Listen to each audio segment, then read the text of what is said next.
Yeah, pretty frustrating one, a bit emotional, obviously, with a late goal by us and them coming back to tie it in the last seconds. A game I thought we thoroughly dominated. We created enough opportunities to win this game. So in that way, I think we've got to make sure we take responsibility for that. But also it's about rest, recovery now, and going again in the next few days. We got another game right around the corner. All right, we're going to start questions off with Ryan Clark from the Oregonian. Hi, Rhian. Thanks for taking the time. Just wanted to get your thoughts on these situations where the team has a high number of shots, but may not be cashing in.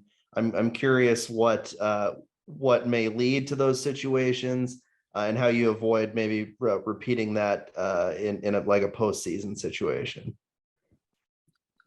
The hardest thing in soccer is to create the opportunities, is to get the ball in and around the net, and we're doing that well, and then it's just that last piece, and that's not something that it's not meant to. It's just sometimes things don't go your way. In this game, I thought AD played very well and made some fantastic saves. Like, huge credit to Kansas, who've had a pretty intense stretch of games and came out and gave it everything they had. But I am happy with how many opportunities the team created, where we shot from. I think occasionally we chose the wrong option. That happens when a game gets stressful and you're still behind. But in general, how hard the team worked, how we got into some really dangerous areas. That part I'm happy with. And it's everyone wants to score more goals. We're getting those opportunities. We've just got to make sure we're putting them away. Ryan, go ahead. Sure. How difficult is it to break through when a keeper like Franch is playing as well as she is? How do you break through that physically and really mentally as a team? She's playing well. All credit to her, but we need to put the ball where she isn't. I don't think those saves are, she did do very well with them, but we have to be better at finding the bottom corners. Our forwards are going to be very frustrated after this game. But I don't think it's something we need to bring into the next one. It's back, clean slate, keep those creation of opportunities coming and making sure that we're finding the corners, which is, something this team can do very well. You've seen that from our goal differential. So it's a one-off that we haven't had more success. But again, I'm not taking any credit away from AD. She did very well, but I didn't think our shots were high enough quality. Do we have any other questions for Rhian? All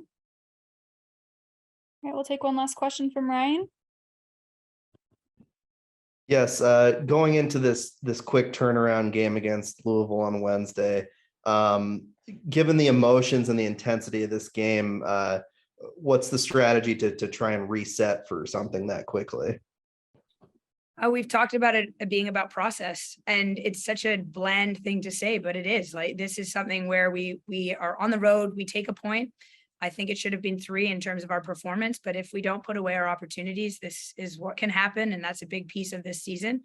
But it's about resetting. I don't want to see anyone with their heads low. I thought there was a lot to be proud of from the performance, and it's about rest and recovery. And we go again at home, where we haven't played in a little while, and we're looking forward to it against a team that has a lot of pride on the line, and they have some fantastic players that we've got to be ready for, and we're going to have to put in another performance. So it's about getting back to the drawing board for the staff and for the players. It's making sure they're doing everything they can to possibly rest and recover to maximum potential before a game midweek.